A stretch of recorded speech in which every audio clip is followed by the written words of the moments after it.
Okay, good evening, Professor David J. De Los Reyes.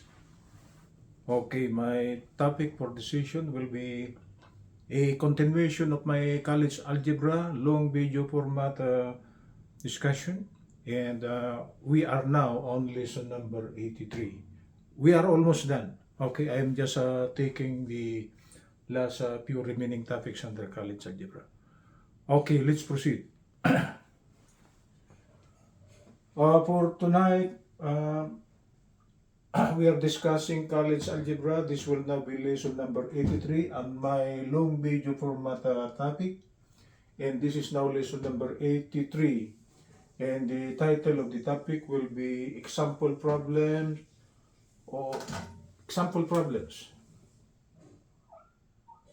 on the topic point, slope, and slope-intercept form.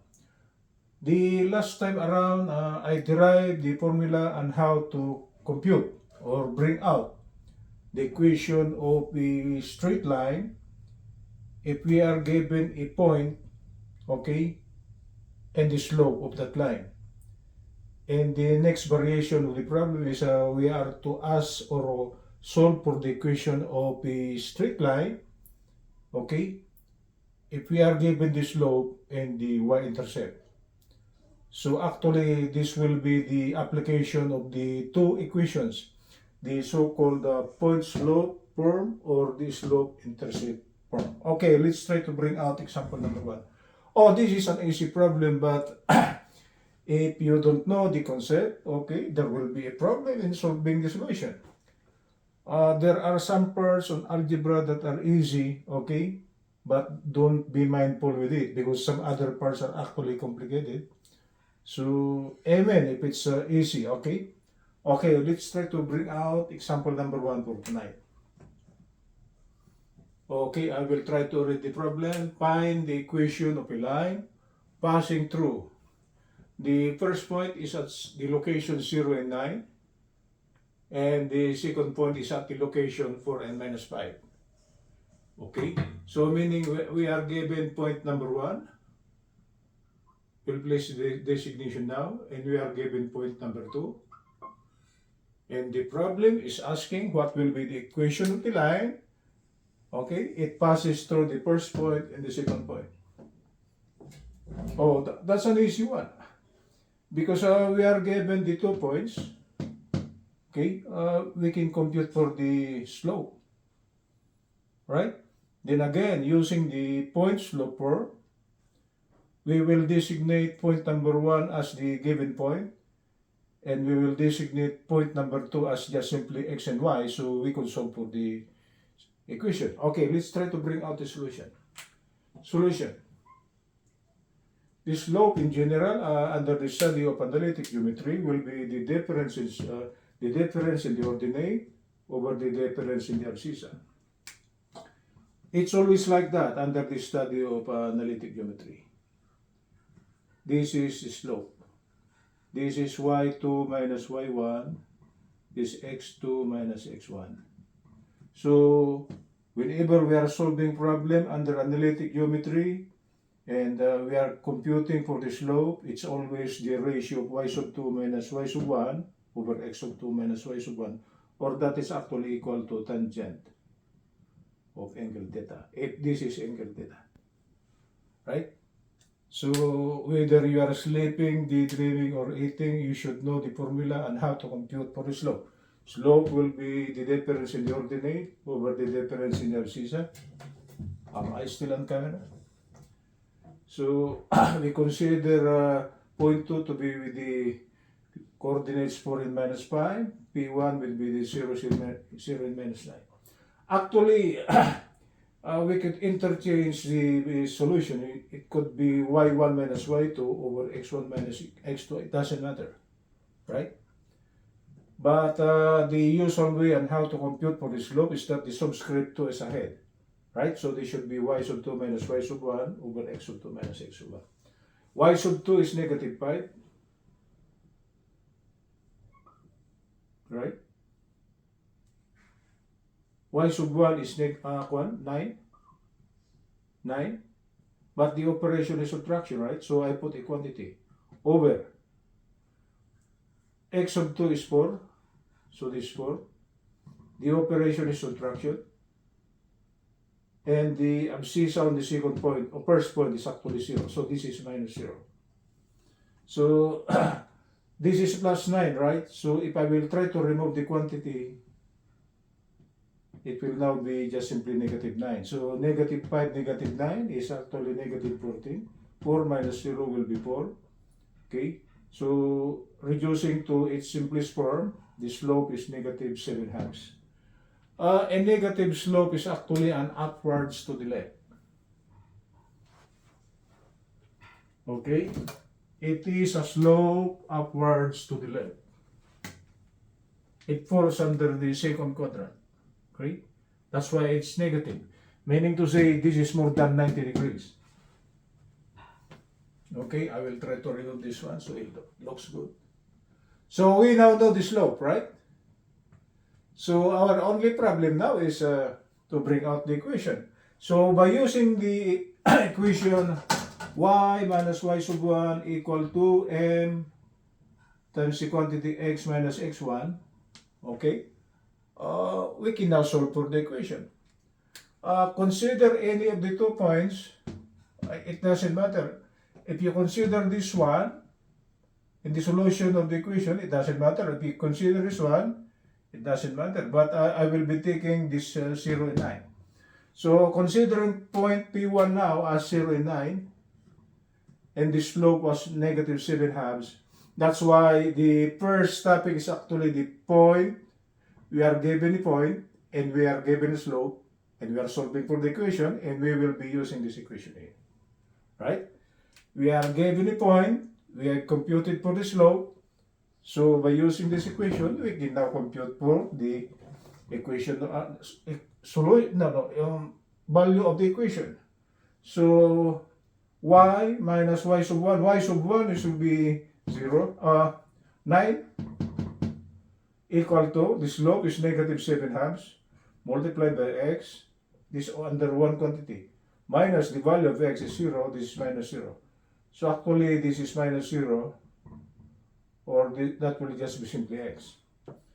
Computing for the value of y as a pure y on the left hand side, there is a 2 over here, so we must have to multiply all the terms by 2. So 2y now minus 18 equal to negative 7. Because we wanted to eliminate that 2 on the denominator, so we must have to multiply all the terms by 2. So 2 times y will be 2y, negative 9 times 2 will be negative 18, minus 7 halves x times 2, these 2 here will disappear. So the right hand side will just be simply negative 7x. And if we now try to compute for y, we transpose this 18 to the right, but that is 2y, so there is 2 over here. So the right hand side should be multiplied by 1/2. This is 1/2 times the quantity minus 7x plus 18.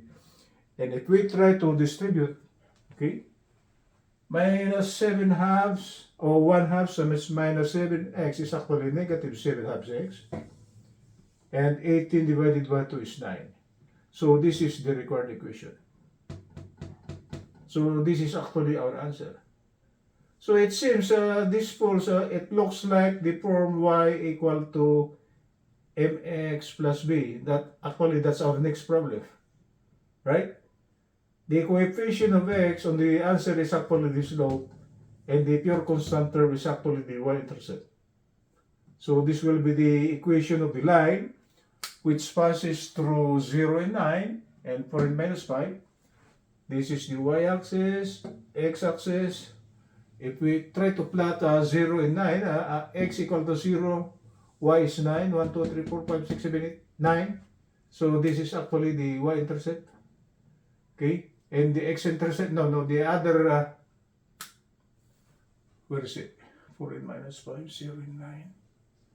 Where's 4 and minus 5?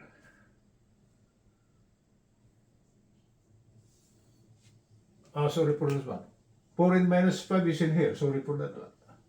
We'll extend this one. 1, 2, 3, 4. Then we'll count minus 5. So this is the second point, P2. This is 4 and minus 5. Sorry for that one. Okay? So these are actually the first two given points. I just plotted the y-intercept, x-intercept. And the equation is y equal to minus 7 halves and x plus 9. Sorry for that one.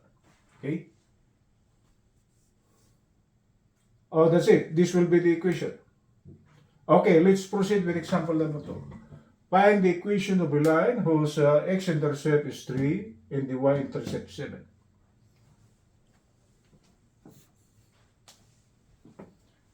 It's a different variation. Instead of giving 2 points, right?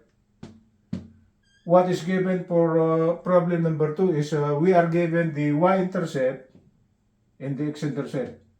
So it seems you could place this the y-intercept as point number 1 and the x-intercept as point number 2. Okay? It doesn't hurt. Anyway, the x and y intercepts lies on the required line, right? So we could designate this one as point number 1 and this one as point number 2. Okay, let's try to bring out the solution. The problem is asking for the solution. So if we try to bring out the solution, this will be an easy one, okay? Slope in general, under the study of analytic geometry, it will be the difference in the ordinate over the difference in abscissa, right? And we will designate point number 1 as the y-intercept and point number 2 as the x-intercept. We are given the coordinates of the x-intercept and y-intercept, the y-intercept and x-intercept. At the location y-intercept, the value of x is 0, y 7. At the location of x-intercept, the abscissa is 3, right? The abscissa is 3. And the ordinate is 0. So considering point P1 as 0, 7, point P2 as 3 and 0, and by using this formula here, the slope will be 0 minus 3. The ordinate here is 0. Okay, the ordinate here is 7. So this is 0, the operation is subtraction, minus 7, over. The abscissa here is 3. So this is 3. And the abscissa on the first point is actually 0. So this is minus 0. So 0 minus 7 will be negative 7. Right? This is 3 minus 0 will be 3. So the slope is actually negative 7/3. And this is still a slope upwards to the left. It is this. Upwards to the left. The angle is more than what you call this 90 degrees. That's why it's negative. Right? So this is 0 and 7, this is 3 and 0, and we will locate a point P on the line. We will just designate the coordinates to be just simply x and y. So we could solve for the equation. So by using the equation y equal to mx plus p, why this equation? Our our next topic is we are given the slope, okay, and we are given the intercept. That's why it is the so-called slope-intercept form. The first one is the point-slope form. The second one is slope-intercept form. We are given the slope and we are given the intercept. So by using the slope-intercept form, y is equal to mx plus b, okay? We know already m, right? And we know b. B is actually, it's the ordinate where the point passes through the y-axis. And the value of b here is actually 9. No, 7. I'm here. That's it. This is 7. Yeah, right? So we now know b. We now know slope. So by using this equation here, it's just a matter of substitution. Y now will be equal to negative 7 over 3 multiplied by x plus the value of the y-intercept, which is 7, this is plus 7. So this will be our answer. And the graph of the line is this one. Right? Slope upwards to the left because the slope is negative. Right? First point is the y-intercept. Second point is actually the x-intercept. Okay? We have computed for the slope. It's negative. Upwards to the left. Okay, that's it, guys. That's the way how to solve a problem under the so-called point slope form or slope intercept form under the study of. This is already analytic geometry, but it was included as a part of college algebra. Okay, good evening from Los Angeles, Professor Vegeta.